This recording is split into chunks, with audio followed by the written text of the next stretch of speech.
Сайн байцгаана хүүхдтэй. Та бүхэнд өнөөдөр мэндийг хүргье. За ингээд өнөөдөр бүгдээрээ нэгэн сонирхолтой хичээл бүгдээр хамтдаа орцгоё. За өнөөдрийн манай хичээлийн бүгдээс зэрэг санацгаая. За багш та бүхэнд нэг асуултыг асуух гэсэн. Амьд биеийг хүрээж, за түүнд шууд болон дом нөлөөлж байдаг байгалийн хэсгийг юу гэдэг вэ хүүхдүүдээ? За амьдрах орчин тийм үү? За тэгвэл амьдрах орчин гэж үзлээ. За тэгэхээр амьдрах орчинд бол юу ордог вэ? Та бүгдээрээ хамтдаа ярилцгаая. Улс, агаар, хөрс, амьд бие тийм ээ. За ийм улс, агаар, хөрс, амьд бие нь болохоор амьдрах орчин байх юм байна. За өмнөх хичээлээр бүгдээрээ амьдрах орчны тухай хэлэгдсэн байгаа тийм ээ. За амьдрах орчинд юу ордог вэ гэхээр бид бол улс, агаар, хөрс, амьд биеийн тухай хэлэгдсэн байгаа. За ерөнхийдөө амьдрах орчин бол улс, агаар, хөрс, амьд биеийг харуулсан юм шиг та бүхэнд үзүүллээ. За энэ багш нэг оюун дүгнэлт та бүхнээс хэлэх гэсэн. Мод тарьж буй хүмүүс ургаан модыг хөрөөдөж буй хүмүүсийн хооронд ямар ялгаа байна вэ? Эндээс та бүхэн зургийг хараад өөрсдийн одоо үзэл бодлыг илэрхийлээрэй.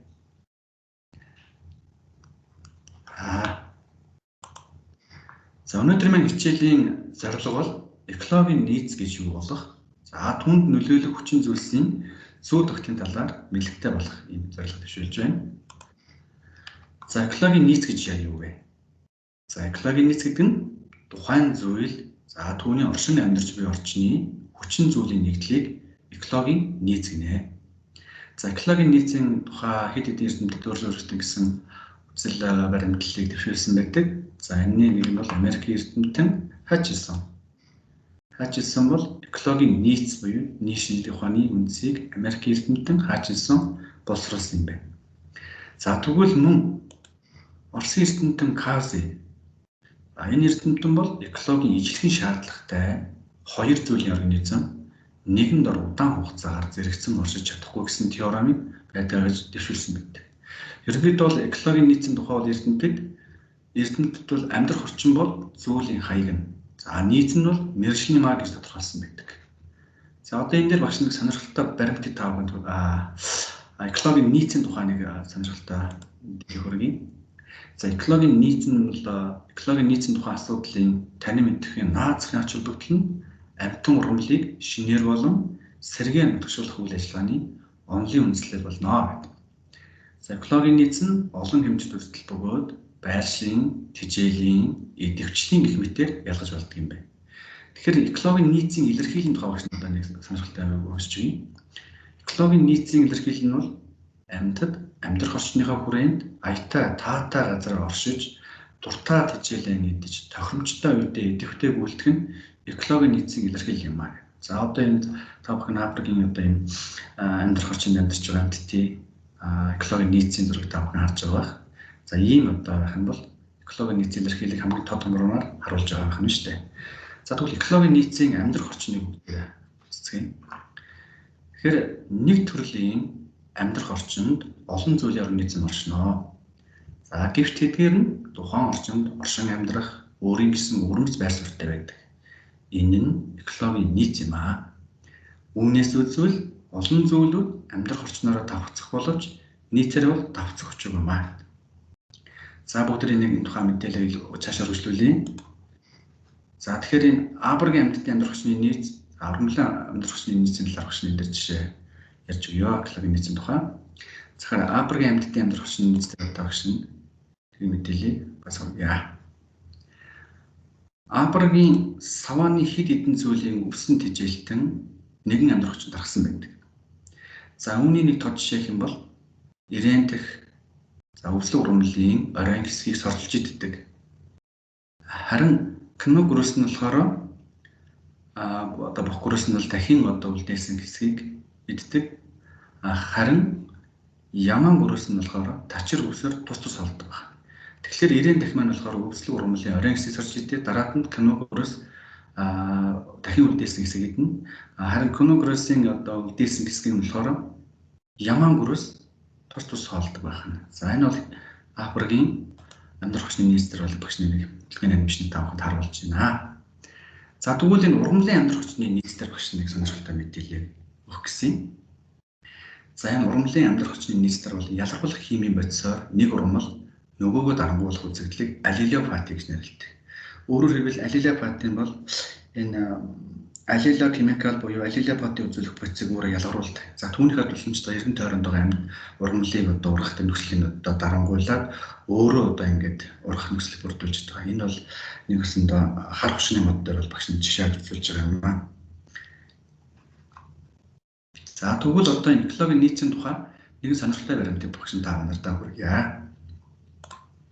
За тэгвэл энэ сонирхолтой баримтаар бол нутагшуулах, сэргээн нутагшуулах та бүхэн сонсч байсан баг тийм биологийн шинжилгээ ухаанд. Тэгэхээр экологийн шинжилгээ ухаанд одоо энэ нутагшуулах, сэргээн нутагшуулах нь бол экологийн нийцэд одоо хээр одоо нийцтэй байд юм болоод та бүхэн дээр нэг сонирхолтой бас нэг мэдээллийг багш хүргье. За тэгэхээр нутагшуулах. За бидний одоо энэ нутагшуулах гэдэг энэ өдөр мэдээлэл өгөхөд бол амьтан нутагшуулах ажилд заримдаа алдаа хүртэл гарч байсан. Аавны тод жишээ нь бол Австрал тэд динго хэмээх зэрлэг нохойг аваач тавьснаас уугуул нутгийн амьтан болох уудадчон мөн тус нутаг зөвхөн Тасманы одоо арал байсан цөөхөн энэ уудадчон буцаж өгүүлсэн. Тэгэхээр одоо энэ зөвхөн Тасманы аралны цөөхөн үлдсэн гэж үзэж байгаа. Түүнээс одоо энэ байгаль бол Тасманы уудадчон бол ихэд бол устдад өгүүлсэн гэж. Тэгэхээр бол энэ амьтан нутагшлах ажил нь бол алдаа хүртэл зарим удаа уугуул амьтдыг устгах юм аюултай байх нь шүү дээ. За тэгвэл энэний бас нэг дахиад жишээ багш нь дараагийн жишээ хүргэе.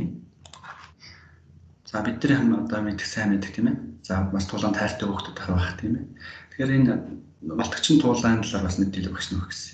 Тэгэхээр энэ малтагчин туулааг Австрал дэвд хүмүүс тэмдэглэлийн уутанд одоо хүмүүсийн амьдрах хүчинтэй дагуулж очиод тэгээ Австрал дэвд нутагшуулсан энэ малтагчин туулааны тэмдэглэлийн уутанд давсалтууд тус нутгийн түүх хэсгийг 9 жил болгосон байдаг. Тэгэхээр ийм одоо хормолтой байх нь шүү дээ. За тэгэхээр сэргээн нутагшуулах. Амьтны шинээр нутагшуулснаас сэргээн энд амьтны шинээр нутагшуулснаас сэргээн нутагшуулах нь илүү үр дагавар юм аа гэж одоо судлаач үзсэн байна. Яагаад гэвэл эрт цагт миний тод жишээ юм бол эрт цагт манай орны хээрийн бүсэд дахиад дуу одоо нэлээд илбэг байсан. За би энэ 100 дурхан болох хит агналт зэрэг янз бүрийн шалтгаанаар дархан амьдрах нутгаас шахагдаж улмаар энэ сайхан зэрлэг адуу өнгөрсөн зууны 60-аад оны дуусч өгүүлсэн байна. Тэгээд төд одоо ингэ болчих бол Монголын одоо энэ Монгол нутагт тусч болсон энэ дахиад дуу маань 30-аад жилийн дараа манай Монгол нутагт 1992 оноос дахийг хустаан руу алтан уургууд за хожим нь бол хомын тал сэргийн нутагшуулсан эдийг өрсөн үрж тоотлогоо нь хэдий одоо маш олон болсон байна. Тэгээд энэ дахиад дуу бол энэ хустаан нуруунд нутагшуулсан доторг үзүүлж байна. Алтан уургууд за хомын талын амьдрах одоо орчныг та бүхэндээ үзүүлж харуулж байна. За тэгээд энэ одоо манай энэ дахиад дуу бол одоо манай Монголын унган ийм амтимаа гэдгийг бас манай эртний өвд эзэн маань хадны сүх зургаар одоо ингэж үзүүлсэн байгааг та бүхэн харж байна. Ийм одоо баримт гэдэг юм байна. За тэгвэл одоо энэ дээр багш нь сонирхолтой баримт дээр бүгдээ судлаачдын одоо энэ экологийн нийцтэй явуулсан сонирхолтой судалгааны үр дүн та бүхэндээ үзүүлье. За энэ Африкийн хад чулуутай орчинд амьдардаг ердийн өргөс тулган болон алтан өргөс тулган хоёрын одоо ижил амьдрах орчин дээр эртний жилийн нөөцийг хуваалц амьдрал юм байна л да. Энэ хоёр амьтан байна. Тэгээд амьдарч байгаа газартаа энэ ердийн өргөс шөнийн идэвхтэй мөн алтан өргөст холгон нь өдрийн идэвхтэй. За сонирхолтой нь бол энэ алтан өргөс тулган бол өдрийн идэвхтэй байна. Ерөнхий судалгаагаар бол шөнийн идэвхтэй гэж үзсэн байна. Шөнийн идэвхтэй. Одоо яг энэ судлаач одоо амьдрах орчин дээр судлахад бол энэ алтан өргөс тулган маань бол өдрийн идэвхтэй болж гаргаадсан. Лабораториор бол энэ бол шөнийн идэвхтэй болж гаргаадсан. Тэгээ энийг одоо судлаачд ялахын тулд энэ байгаль дээрээс энэ ердийн өргөс тулганыг тухайн одоо амьдрах орчин ижил орчин амьдардаг шүү дээ. Хоёр экологийн нийцээрээ. Тэгэхээр энэ хоёрын энэ ердийн өргөс тулганыг одоо тэр амьдрах орчноос нь зайлуулчихсан. Бүгд устдахгүйгээр тухайн амьтны орчноос нь зайлуулчихсан судалгаанд талбах хэвээр. Тэгсэн чинь нөгөө алтан өргөс тулган маань эсрэгээрээ энэ ердийн өргөс тулганы ирсний дараа алтан өргөс тулган маань шөнийн идэвхтэй болж таарсан байна. Тэгэхээр энэ юу гэж чинь тэгэхээр эрдэмтэд бол нэг зүйлийг батгахыг хичээсэн байна. Тэгээ энэ дээр багш нэг та бүхнээс сонирхолтой асуулт асуунаа. За тэгээд энэ бол гол зорилго нь бол зам ерөнхийдөө судалгааны зардал нь бол зам төрхийн өөрчлөлт, зүйл хоорондын өсөлтөнд байгааг бол тэдгээр зэрэгцэн оршууд тэдний идэвхтэй байх хугацааны хуваарлалд тусалж байгааг харуулж байгаамаа гэсэн юм ерөнхийдөө нэг судалгааныхаа үр дүн гаргасан байна судлаачид. Тэгэхээр энэ эрдэнэ өргөс тулан бол энэ ойролт оронд бол Африкт амьдардаг юм хажуулуудаар амьдардаг юм эрдэнэ хоёр зүйлийн болгон дээр жишээ авч үзсэн биз дээ. Тийм судлаач технологийн нийт дээр. Тэгэхээр ийм судалгааныхаа үр дүн гаргасан байгаа. Маш гайхамшигт судалгааны үр дүн гаргасан байгаа. Энэ судалгааг бол Израиль эрдэнэ төрөл гаргасан байгаа. За тэгвэл багш маань татгах асуулт асууж дээрсэн. За дээрх туршилтаар хоёр зүйл амьтдын аль зүйлийг нь шөнийн идэвхтэй гэдгийг судлаач батлах гэсэн байна. За бүгднийхээ хариултыг сонсъё. За хариулт нь бол лабораторийн судалгаагаар энэ алтан өргөс тулан бол байгалаас шөнийн идэвхтэй болохыг судлаач баталж гаргасан юм байна. Уул нь бол одоо яг амьдрах хүчтэй бол экологистэр бол өдөр идэвхтэй байсан. Тэгэхээр лабораториор бол судлахад бол шөнийн идэвхтэй бол гаргасан. Түүнийгээ бүр илүү амьдрах хүчний одоо лабораторийн судалгаагаа байгаль дээр нь экскурс юу байдлаа судалгааны аргаар ингээд гэрийн судалгааны аргаар ингээд үзэхэд энэ амьтан бол лабораторийн судалгааны үетэйгээ яг цав таагаад байсан. Тийм учраас энэ судалгааны үр дүн бол маш амжилттай батгдсан байгаа. За өнөөдрийн хичээлийн дүгнэлт бол бүгдээрээ хүний буруутай үйл ажиллагааны улмаас байгаль дээрх экологийн нийт хэрхэн алдаж буй талаар амьтан төслөх ажилд зарим алдаа тогтолцох гарч байсныг зарим амьтын жишээн дээр мэдж авлаа. За амьтдыг сэргээн төслөх нь экологийн тэмцэл байдлыг хэвээр нь авчулдаг хамгийн ухаалгаар гэдэг би бүхэн мэдж авлаа. Тэгээд эцэст нь багш та бүхэндээ хэлэхэд бол байгаль дээрх амьтаа бүхнийг одоо ив зүгээр ив нийцтэйгээр одоо байгаль хэлхийг хайрлаж хамгаалах нь бидний хүндрэлтний хамгийн чухал үр юм шүү гэдгийг та бүхэндээ хэлсэн эцэст нь ухаарлаас ургасныхаа урагшлах амьдралын эхлэл. За өнөөдрийн багшийн ашигласан материал бол Ерөнхийлөгчийн сургуулийн 11-р ангийн сурагчид Кимпелийн биолог, Тэмүүлэнгийн биолог, за мэдээллийн энэ Deposit Potopots.com, Makip.com-ыг ашиглаж өнөөдрийн хичээлдээ авсан байгаа. Тэгээ өнөөдрийн хичээлд идэвхтэй оролцсон Шанарда маш их баярлалаа.